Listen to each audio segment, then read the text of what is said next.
Mga brothers, available na sa Shopee ang ating riding jersey at iba pang mga riding gears na ginagamit natin. Nandyan yung link sa gilid ng video. Let's go! Sa go! Mga brothers, welcome back sa ating Sork Moto test ride review. Ngayon naman mga brothers, features natin ngayon sa ating test ride itong bagong pangmalakasang adventure na scooter ng FKM, the Core 188. So may tatlong kulay na nilabas dito ang FKM. Itong nasa harap natin is glossy white, meron siyang gloss black at saka syempre gloss gray. Ayan, so comment nyo naman mga brothers kung ano yung nagustuhan yung kulay. Pero para sa akin, napili ko yung puti. Mas rugged at mas may dating, kitang kita ko yung hulmahan ng katawan niya mga brothers. Ayan, mag 360 walk around tayo para at least makita nyo kung anong meron sa motorsiklong ito. Ayan, all LED lights, naka projector lamp, dual channel ABS, naka spoke wheel na dual sports, and of course naka tubeless pa yan. Okay, top box ready na rin yan. Alright, naka keyless ang kanyang ignition, yung kanyang susian po. Ayan, pa-turn na lang kayo dyan. Fuel seats, tsaka itong kanyang fuel seats na nga, fuel tsaka seats. Ayan pala, ito yung sa fuel, ito yung ano, ayan. Okay, malaki-laki yung kanyang under seat compartment. I guess, kasya dito is half face na lang. Hindi ka kasya yung ano nyo, ang full face nyo. Anyway, pag binili nyo naman to, may libre itong SEC helmet, tsaka yung top box nila na solid plastic. So, doon nyo ilalagay ang inyong helmet. Pagdating sa suspension, nakadebaso yan mga brothers dito sa likod. At naka-telescopic naman dito sa harap. Ang pinaka gusto ko talaga dito yung spoke wheel niya na setup, no? Sa mga high-end na motorsiklo, meron niya, pero sa FKM ina-adapt na rin nila. At adjustable po itong windscreen. Tsaka tingnan niyo naman yung TFT display, napakalaki, 7 inches yan. By the way, meron itong front-facing camera. Kaya naman tuwing bukas nyo ng motor, naka-on na yan.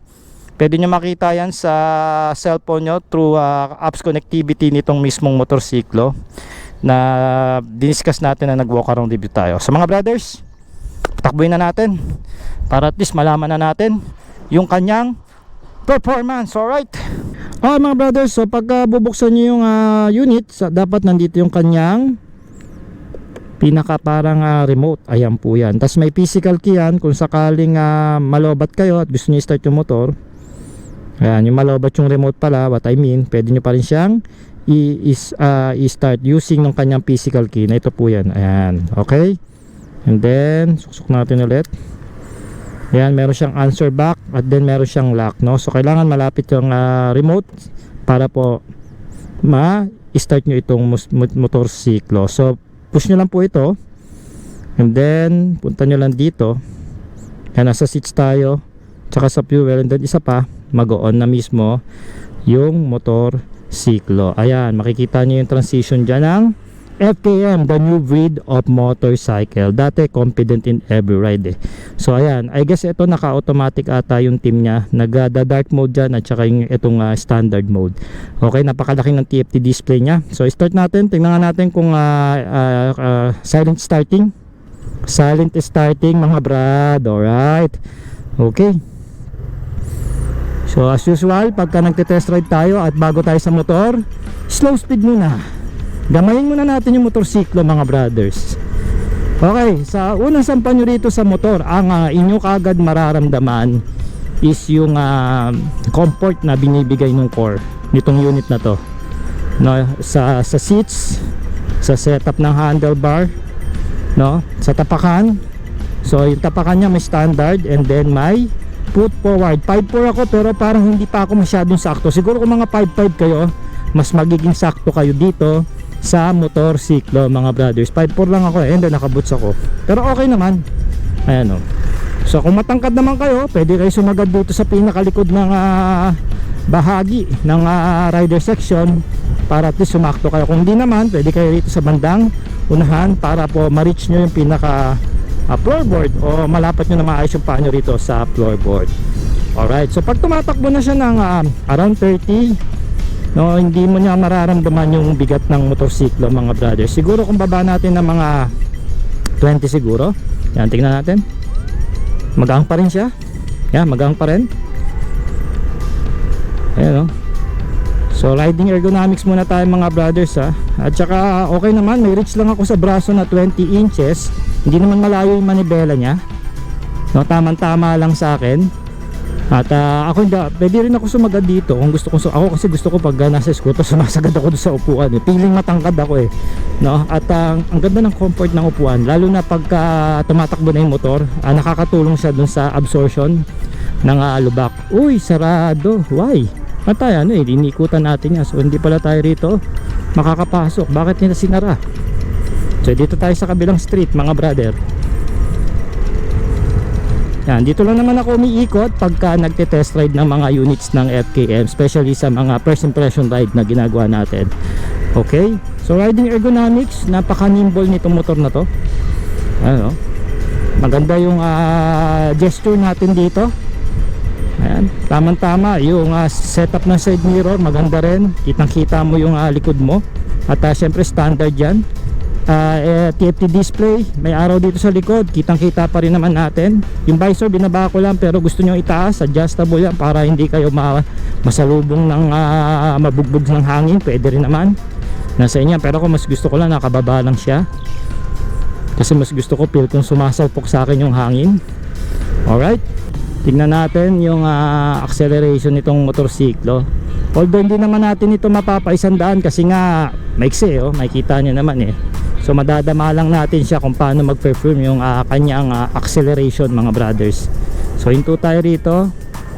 Paunahin muna natin yung tricycle. Hintayin natin makalabas nitong street para po safety tayo pag nag-acceleration tayo. By the way, may stop-start system ito. In-off ko lang kasi mamamatay yan, mangungulit yan eh. So tingnan natin. Ayun, okay na. Tingnan natin, clear na yung road. So ano tayo? 1, 2, 3, go. Uy, ang lakas.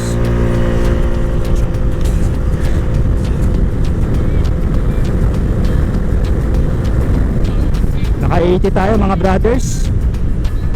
Pwede. Ipa tayo doon sa kabilang street. Tingnan natin, baka mas maganda yung doon. Tayo sa kabilang ay, ano na pala ito, main road na pala ito. So iikot tayo ulit para makapag acceleration test. Pero pagka naka-stop kayo tapos pinul throttle nyo, medyo magugulat kayo, medyo may pagka overrun yung power nya. Tsaka ano siya, yung karakteristik niya, hindi bumibelo yung makina. Basta pagpiga mo, kumpleto kagad yung response niya. Talagang sisipa talaga siya kagad. So kung meron kayo overtake o meron ka ikakat dito, siguro kahit may angkas ka pa, hindi ka pa hihirapan itong motor na to. And dito naman siya talaga dedicated, mga brothers, sa performance. Kaya nga ginawang 188cc to eh. 12cc na lang, 200cc na. Yan, isa pang acceleration. Napa-80 natin siya ng ganun-ganun lang. May tao kasi, naiilang ako eh. Hintayin natin makapasok. Dito, ito mahaba-haba to. Tignan natin siya in 1, 2, 3, go. Full acceleration. So yun oh. Busy na tayo. Ayan, maka 90 tayo rito. 90. Pwede.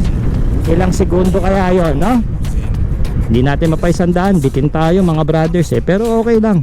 Kasi nakita nyo mag-perform itong Core 188 pagdating sa kanyang acceleration. Personally, malakas yung sipa ng motor. Talagang pagkapiga mo, bigay ka agad siya. Wala siyang buwelo-buwelo na eke-eke na katulad sa ibang scooter. Siya talaga, sipa talaga siya kagad. Alright, so ngayon naman, test natin yung kanyang braking, no? So sa braking naman, alam nyo naman ang ating ginagawa rito, 30, 40, 50, 60. Pinupull stop natin yung motorsiklo. So by the way, naka dual channel ABS with traction control. Patakbuhin natin siya ng 30 km per hour muna. Tapos i-pull stop natin. Ayan. So ito, very basic ito. Ayan, 30. Brake. Stop. Uy, may konting skid. Ilang segundo kaya yun? So ikot tayo. U-turn tayo. Dito lang, dito kasi safe eh, walang nadaan. Hinto tayo dito, hindi tayo ganun alanganin. Tsaka tingin tayo sa side mirror kung may nakasunod. Okay, patakbo tayo ng 40 naman. Tapos ipreno natin. Ito, medyo may bilis na to, 40 na to eh. Mga cruising speed na to. 40. Brake. Stop. Alright. Ilang segundo kaya yun? And then subukan naman natin siya ng 50. Nakakailang yung truck pero nakahinto naman yan. Astig na nagparking. And then 50 naman mga brad. So far so good yung preno ah. Maganda yung response, maganda yung kapit ng gulong, sumusunod doon sa lakas ng preno. May skid ako naramdaman ng una pero okay lang naman. So 50, patakbo tayo ng 50. Ayan, 50 na. Brake. Stop. Alright. Parang maganda yung performance ng preno nito. Naramdaman ko sa likod, responsive yung ABS. Lumalaban na siya. No? At maganda sa CST. Ayan, maganda yung kapit. Jensen Tire, Taiwan. Alright, so 60 na tayo mga brothers.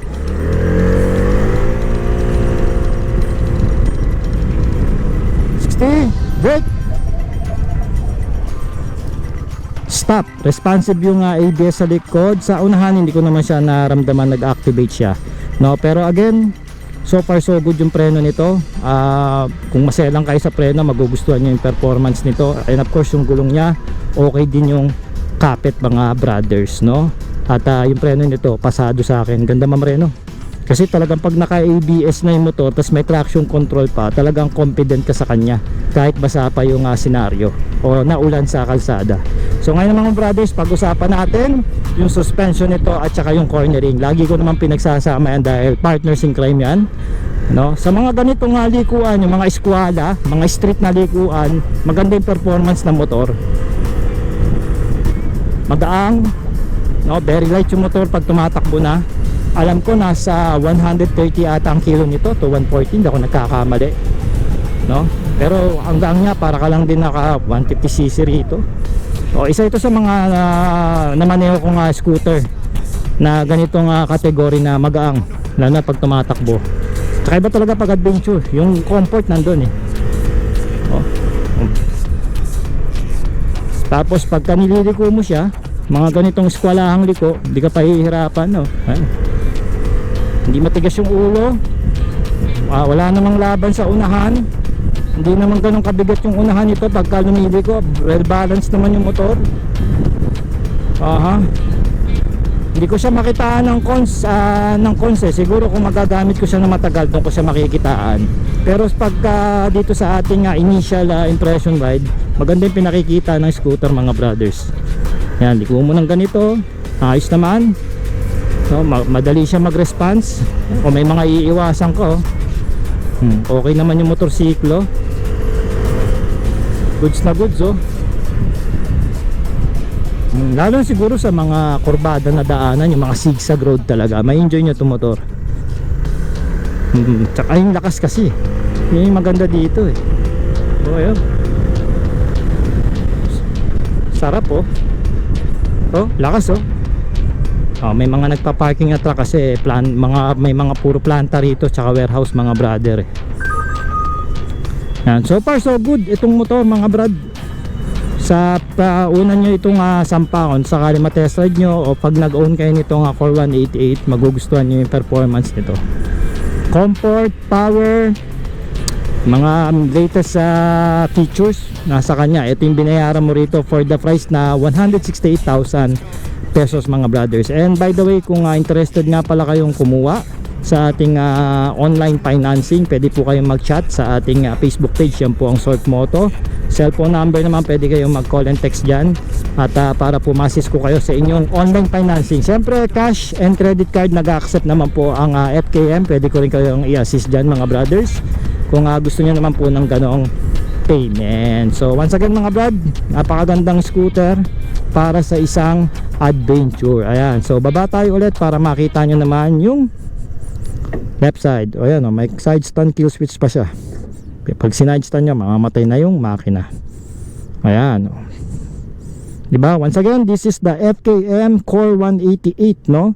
This is a adventure scooter o dual sports scooter. Pwede siya sa mga light off-road mga brothers dahil naka dual sports at naka spoke wheel na rin siya. Out of casa, ganyan na po yung setup. Alam natin napakamahal magpa-setup ng ganyan na scooter, pero dito kay FKM, ayan na siya.